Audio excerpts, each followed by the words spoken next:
चतुर्थी की धूम मची हुई थी। सभी गणेश चतुर्थी की तैयारी में जुटे हुए थे। बाजार में अफरा तफरी थी। हर कोई गणेश चतुर्थी की तैयारियों में जुटा हुआ था। लोग बाजार में से गणेश जी की मिट्टी की मूर्तियाँ खरीद रहे थे व उनको अपने घर में स्थापित कर रहे थे। गणेश जी शिवलोक से ये सारा दृश्य देख रहे होते हैं। धरती पर लोग कितने खुश लग रहे हैं। मुझे भी इनकी खुशियों का हिस्सा बनना है। एक काम करता हूँ, एक बार धरती पर घूमने चलता हूँ और वहीं जाकर देखूंगा कि मेरे जन्मदिन की तैयारियाँ कैसी चल रही हैं। इसके बाद गणेश जी एक बालक का रूप धारण करते हैं और धरती लोक पर आ जाते हैं। धरती पर सभी लोग गणेश चतुर्थी की तैयारी में जुटे हुए थे। गणेश जी भ्रमण करते हुए अपने भक्तों को देख रहे होते हैं। चलते चलते वो एक गांव में से गुजरते हैं। उस गांव के बाहर एक टूटी हुई झोपड़ी होती है। उसमें एक लड़की रो रही होती है। उस लड़की की रोने की आवाज सुनकर गणेश जी वहीं रुक जाते हैं। अरे, ये रोने की आवाज किसकी है?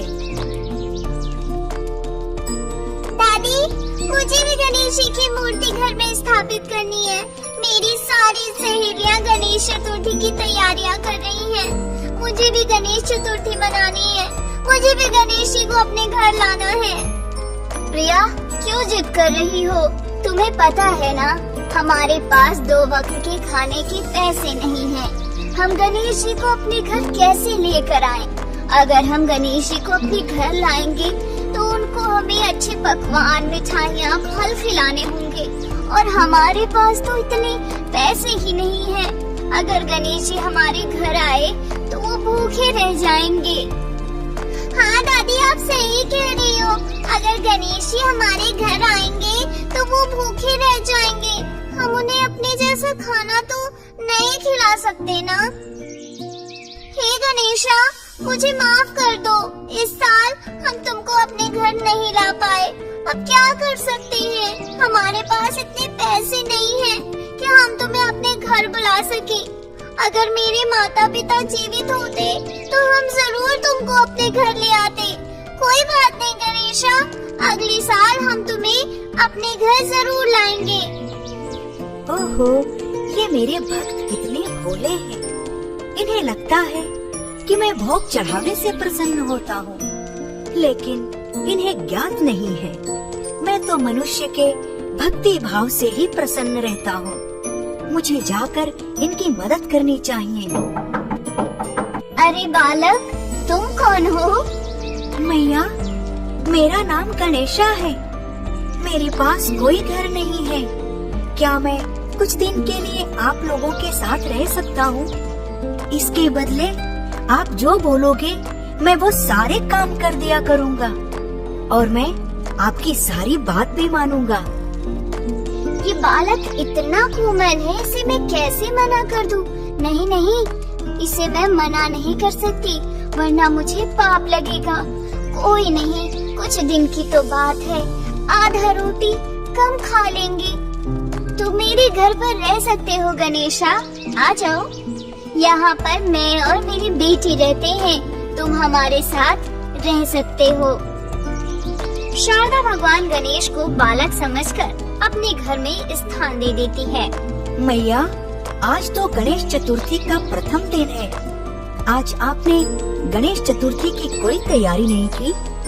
मन तो हमारा भी है, पर हमारे पास इतने पैसे नहीं है कि हम गणेश जी को अपने घर बुला सके। अरे मैया, गणेशा धन दौलत से खुश होकर थोड़ी आते हैं। वो तो अपने भक्तों के भाव को देखते हैं। आप एक बार गणेशा को अपने घर तो लाओ, वो आपके सारे कष्ट हर लेंगे। आप लोग घर की साफ सफाई करिए, मैं गणेशा की मूर्ति और पूजा के सामान लेकर आता हूँ। अरे, तुम कैसे लेकर आओगे? अरे मैया, मैंने यहाँ कुछ महीने एक सेठ के यहाँ काम किया था। वो सेठ मुझे बहुत मानता है। मैं उसी के दुकान से सारा सामान ले आऊँगा। आप चिंता मत करिए। सच में? आप गणेश जी को घर लाओगे? हाँ, मैं अभी गणेश जी को घर लेकर आता हूँ। तुम तब तक घर की साफ सफाई कर दो।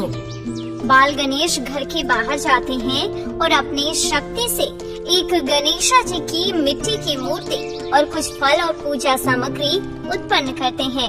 उधर शारदा और प्रिया सारे घर की सफाई करती हैं। प्रिया बहुत ही खुश थी क्योंकि आज पहली बार उसके घर पर गणेश जी की स्थापना होने वाली है। थोड़ी देर बाद बाल गणेश भी मूर्ति और सामग्री के साथ लौट आते हैं। उनके हाथ में फल सामग्री व गणेश भगवान की मूर्ति देख प्रिया और शारदा बहुत खुश होती हैं और वो दोनों खुशी खुशी अपने घर में गणेश जी की मूर्ति स्थापना करती हैं। जो घर पहले खाली और सूना सूना लग रहा था, मूर्ति स्थापना के बाद वही घर खिलखिलाने लगा। शारदा और प्रिया ने पूरे घर को अच्छे तरीके से सजाया था। दादी देखो, अब हमारा घर कितना अच्छा लग रहा है। गणेश भैया की वजह से आज हमारे घर पर गणेश जी आए हैं। हाँ बेटा, गणेशा तुम्हारी वजह से आज हमारे घर पर भगवान गणेश जी की स्थापना हुई है। मैं किस तरह से तुम्हारा धन्यवाद करूं? अरे मैया, आपने मुझे यहाँ रुकने की जगह दी है, इतना बहुत है मेरे लिए। बाकी जब तक मैं हूँ, मैं आपको कोई भी काम नहीं करने दूंगा, सारा काम मैं ही करूँगा। भगवान गणेश साक्षात बालक के रूप में शारदा के घर में रहने लगे और शारदा का काम में हाथ बटाने लगे, जिससे शारदा को काम में काफी मदद मिल गई और वो भगवान गणेश की पूजा अच्छे से करने लगी। गणेश जी अपनी शक्ति से पूजा की सारी सामग्रियां लेकर आ जाया करते थे, जिससे शारदा को पूजा करने में कोई परेशानी नहीं होती। शारदा के साथ प्रिया भी गणेश जी की पूजा में बैठी रहती थी और साक्षात गणेश जी अपने भक्तों की सेवा में जुटे हुए थे।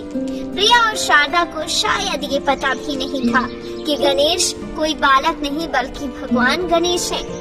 देखते देखते गणेश चतुर्थी के 9 दिन अच्छे से बीत जाते हैं। आज गणेश चतुर्थी का आखिरी दिन था। सभी लोग गणेश जी की मूर्ति को विसर्जित करने के लिए जा रहे होते हैं। सारा गांव उत्साह और हर्षोल्लास के साथ भरा हुआ था। सभी लोग खुश थे, सभी नाच गा रहे थे, हर तरफ शोर शराबा था। इधर शारदा और प्रिया भी मूर्ति विसर्जन के लिए तैयार हो चुकी थी। गणेश भैया, आज हम मूर्ति विसर्जन के लिए जा रहे हैं, आप भी चलोगे ना? हाँ हाँ, क्यों नहीं, मैं भी चलूँगा। आप लोग जाओ, मैं पीछे पीछे आ जाऊँगा। ठीक है भैया। इसके बाद शारदा और प्रिया पूरे रीति रिवाज से गणेश भगवान को घर से विदा करते हैं और मूर्ति विसर्जन के लिए जाते हैं। नदी में गणेश भगवान की मूर्ति विसर्जित करने के बाद जब प्रिया और शारदा अपने घर आती हैं, तो वो अपने घर को देखकर चौंक जाती हैं। वो देखती हैं कि उनके टूटे हुए घर की जगह एक बड़ा आलीशान महल खड़ा है। जब वो दोनों घर के अंदर घुसती हैं, तो देखती हैं कि उनका घर सोने के सिक्कों से भरा हुआ है। दादी देखो, गणेश जी ने हमारी पुकार सुन ली। उन्होंने हमारे टूटे हुए मकान को महल बना दिया। सही में बेटा, लोग गणेश जी को ऐसे ही विघ्नहर्ता नहीं कहते।